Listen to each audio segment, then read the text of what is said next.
Историска и уникатна коалиција која може да предизвика турбуленции во предизборниот период. Аналитичарите сметаат дека соработката меѓу СДСМ и БЕСА е позитивен сигнал дека се можни коалиции меѓу различни етникуми.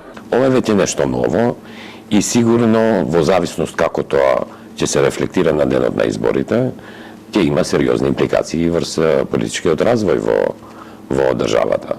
Во случај оваа коалиција да постигне успех, да има некоја промена, тоа сигурно ќе има импликации и врз развојот на другите политички партии. Коалицијата може да доведе до сериозно повлекување на гласовите, особено во 6-та изборна единица. Очекувањата се дека БЕСА може да донесе околу 60.000 гласови.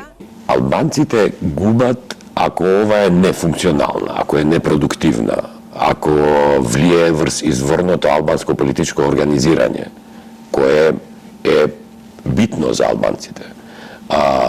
Ако ова коалиција заврши во соработка и со други албански политички партии постизборно, не ја гледам штетата. Тоа е секако ќе биде уште еден поттик за албанските политички партии да поодговорно се однесуваат во политичката сцена, да кадровски подобро се екипираат, да бидат повнимателни не само за кадровските решенија, туку и за начинот на владење, така да за нас као граѓани може да биде само подобро што поодговорни политичари имаме. СДСМ и БЕСА деновиве ќе се усогласуваат за распоредот на кандидатските листи за пратеници. Билал Касами најверојатно ќе биде носител во 6-та изборна единица, а од партијата очекуваат да имаат уште најмалку 4 добитни пратенички места.